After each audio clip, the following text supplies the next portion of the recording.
آپ سن رہے ہیں سعدیہ عابد کے ناول بند قبا کھلنے لگی جانا کی 27ویں قسط۔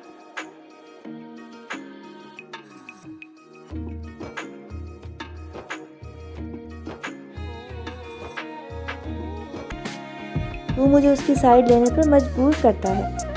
تجھے جانتا ہوں، اسی لیے تجھے کچھ نہ کہا، نہ سرزنش کی کہ تیرے عمل پر میں خود حیران ہوں۔ مگر جب میں کہہ رہا ہوں کہ سب بھول جا، وہ جو بھی ریاکشن دے رہی ہے اس کو مت فیل کر کہ وہ حق پر ہے۔ تو یوں ریاکٹ کر کے اس کے ریاکشنز میں اضافہ کر رہا ہے۔ تو نظر انداز کر، وہ بھی بھول جائے گی۔ مگر نہیں، تجھ پر تو اب عشق کا بھوت سوار ہونے لگا ہے۔ اسے دیکھ کر تیری آنکھوں میں جو جذبے ابھرتے ہیں، فاصلے پر ہونے کے باوجود میں محسوس کر رہا تھا۔ لیکن کہیں تیری یہی بے اختیاریاں تیرے اور اس کے لیے مسائل کھڑے نہ کر دیں۔ اس لیے اپنے جذبات کو کنٹرول کرنا سیکھو۔ چینل پر چینل بدلتا وہ اسے بہت کچھ سوچنے پر مجبور کر رہا تھا۔ اسے دیکھ کر وہی تو نہیں ہوتا میرے یار۔ وہ اس سے کسی عقل کی بات کی توقع کر رہا تھا۔ شرارت سے کہنے پر قدرے ناراضی سے اس کی طرف دیکھا تھا، اور اس کی آنکھ دبانے پر اسے بھی غصہ آ گیا تھا کہ وہ اسے جو سمجھا رہا تھا وہ اسے سمجھنے کو ہی تیار نہ تھا۔ اب تو نے کوئی چھچوری حرکت کی نا، تو وہ تو نہیں، میں تجھے جان سے ضرور مار دوں گا۔ فیصل نے اسے گھورا اور ریموٹ دیوار پر مارتا اٹھ کھڑا ہوا، مگر کمرے سے جا نہیں سکا تھا کہ اس نے کہا لگا کر اس کے غصے کو ہوا دی تھی، مگر ہاتھ تھام کر اسے جانے سے روک گیا تھا۔ سالے صاحب جب اتنا غصہ دکھا رہے ہیں تو بہن صاحبہ کتنا دکھائیں گی؟ وہ جتنا غصے میں آ رہا تھا وہ اتنی ہی شوخی دکھا رہا تھا۔ پلیز ماں، تو یہ چیپ حرکتیں اور باتیں ترک کر دے۔ تو مجھے بہت عزیز ہے اور میں تجھے بہت زیادہ خوش دیکھنا چاہتا ہوں۔ اگر تو ایسی ہی حرکتیں اور باتیں کرتا رہا تو میں تجھے سپورٹ نہیں کر پاؤں گا۔ وہ فی الحال اپنی فیلنگز کو کوئی حتمی نام نہیں دے پا رہا تھا، جبکہ وہ اس کی تمام فیلنگز کو نہ صرف محسوس کر گیا تھا بلکہ اس کے لیے پریشان بھی ہو رہا تھا۔ وہ اس کی نئی بات پر متحیر ہو کر کچھ کہتا کہ دروازے پر دستک ہوئی تھی۔ ملازمہ تھی جو مہلاج کا پیغام لے کر آئی تھی۔ اس نے آنے کا کہا تھا اور اپنی کہی بات کے برعکس اس نے کوٹ اتار کر دور اچھالا اور جوتے اتارنے لگا۔ What happen? لاج کیک کاٹنے کے لیے تمہارا ویٹ کر رہی ہے اور تم؟ وہ قدرے مشکوک نگاہوں سے اسے دیکھتا متحیر سا بولا تھا، تم چلے جاؤ، میرا موڈ نہیں ہے، عام سے لہجے میں کہہ کر واکنگ چیئر پر جا بیٹھا تھا۔ اب کیا مصیبت آ گئی ہے؟ وہ بے حد چڑ چکا تھا۔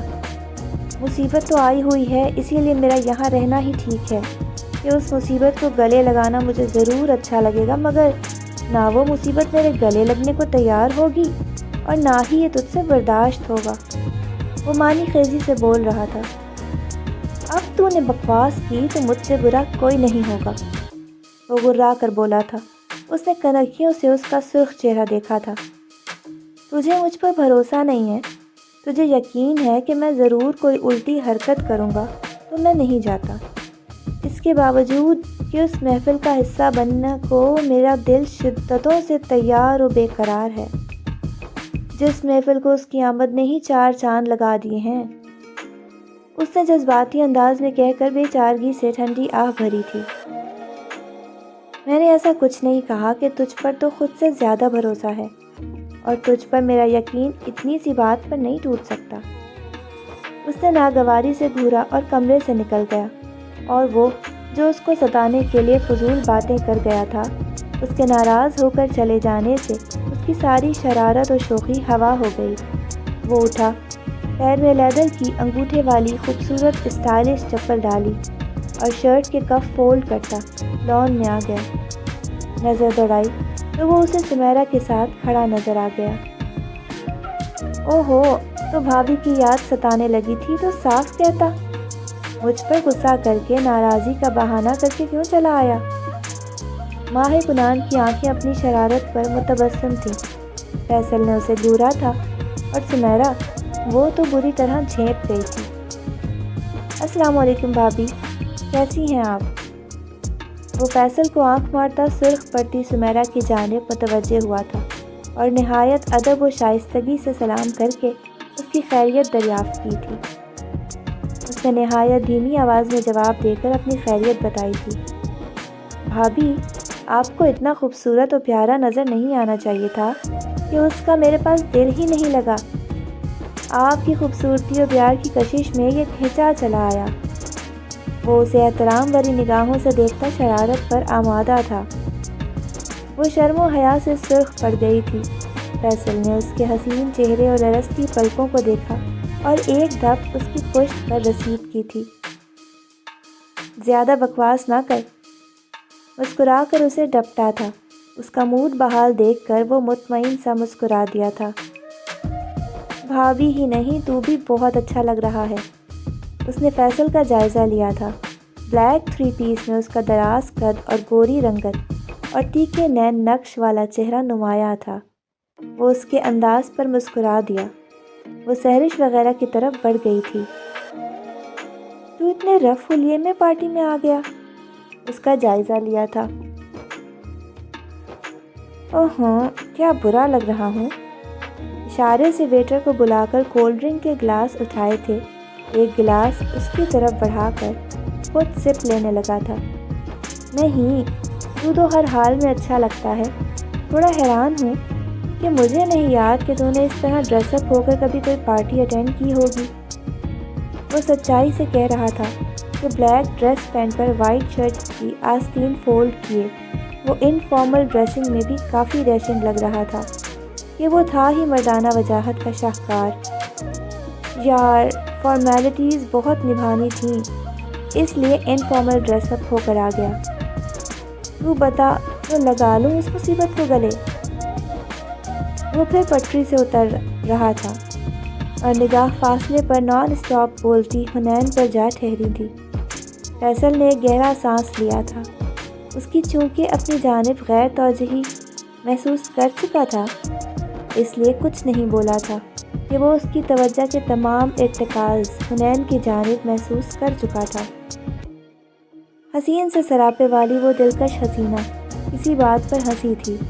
سفید گالوں میں پڑتے بھنور، چمکتے موتیوں سے دانت۔ اس نے ماتھے پر جھولتی لٹ کو 2 انگلیوں کی مدد سے پیچھے کیا تھا اور مہلاج کے ہاتھ پر ہاتھ مارتی ایک بار پھر ہنسی تھی۔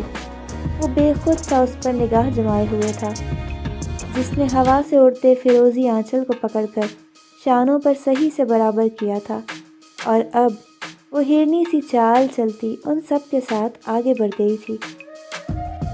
کنان، اس نے اس کے کاندھے پر ہاتھ رکھا تھا۔ اس نے خفیف ہو کر نگاہ چرا لی تھی۔ اس لڑکی میں ایسا کچھ ہے فیصل کہ یہ مجھے اپنے اظہار میں باندھ لیتی ہے۔ اس پر پڑنے والی ہر نگاہ جادو کا سا اثر رکھتی ہے، پلٹنے سے انکاری، جھکنے سے متنفر۔ یہ مجھے پاگل کر دے گی، اپنا بنا کر چھوڑے گی۔ مہلاج کے اشارے پر وہ لان کے اس حصے کی طرف بڑھتے ہوئے فیصل سے بے خود سے لہجے میں کہہ رہا تھا جہاں کیک کی ارینجمنٹ کی گئی تھی۔ فیصل کچھ نہیں بولا تھا، اور وہ جو مہلاج کے ساتھ ہی دائیں طرف کھڑی تھی، کہ بائیں طرف سہرش اور خود اس کے برابر میں سمیرہ کھڑی تھی، اس کو دیکھ کر اس کی آنکھوں میں بے اختیار ناگواری اتری تھی اور وہ نامحسوس طریقے سے وہاں سے نکل جانا چاہتی تھی، مگر وہ اسے بھاگنے کو پر تولتے دیکھ چکا تھا۔ تم اپنے دوستوں کے ساتھ مل کر کیک کاٹو، بس ہمیں بھی کیک کھلا ضرور دینا۔ وہ ٹیبل کے اس پار اس کے سامنے رکا بہن سے شائستگی سے بولا تھا، اور لاج نے مسکرا کر بے حد خوبصورت اور مہنگے کیک پر چھری پھیری تھی۔ وہ اس کو دیکھ رہا تھا، جس کے چہرے سے صاف ظاہر ہو رہا تھا کہ وہ بحالت مجبوری ٹھہری ہے، کہ اس سے تالیاں تک نہیں بجائی گئی تھیں۔ وہ نروس سی لب کچل رہی تھی۔ اس کی نگاہ خود پر محسوس کرتی اسے بے چینی ہونے لگی تھی۔ کبھی گھبراہٹ میں وہ انگلیاں مروڑتی، کبھی جھنجھلا کر ماتھے پر لہراتی لٹیں پیچھے کرتی۔ مہلاج نے کیک پیس سامنے کھڑے بھائی کی طرف سب سے پہلے بڑھایا تھا، جسے اس نے مسکرا کر منہ میں رکھ لیا تھا، اور اس کے ہاتھ سے باقی کیک لے کر فیصل کو کھلایا تھا۔ اب وہ اپنے دوستوں کی جانب گھومی تھی۔ سوری، بٹ میں چاکلیٹ کیک کے علاوہ کوئی کیک نہیں کھاتی۔ سحرش کے بعد وہ حنین کو کھلانے لگی تھی کہ وہ شرمندگی سے معذرت کر گئی تھی اور وہ بنا کچھ کہے سمیرہ کی جانب بڑھ گئی تھی۔ میں اسجد بھیا کو بلا رہی ہوں، مجھے آئے کافی دیر ہو گئی ہے۔ وہ اب تک وہیں کھڑا تھا۔ وہ سحرش کی طرف کھسک کر منمناتے لہجے میں بولی تھی اور ہوا سے اڑ کر بال منہ پر آنے لگے تھے۔ وہ حد درجہ جھنجھلا گئی تھی اور قدرے بیزاری سے خوبصورت بال کاندھے سے پشت پر کیے تھے۔ آپ سن رہے تھے سعدی عابد کے ناول بند قبا کھلنے لگی جانا کی 27ویں قسط۔ اگلی قسط کے ساتھ انشاءاللہ بہت جلد حاضر ہوں گے۔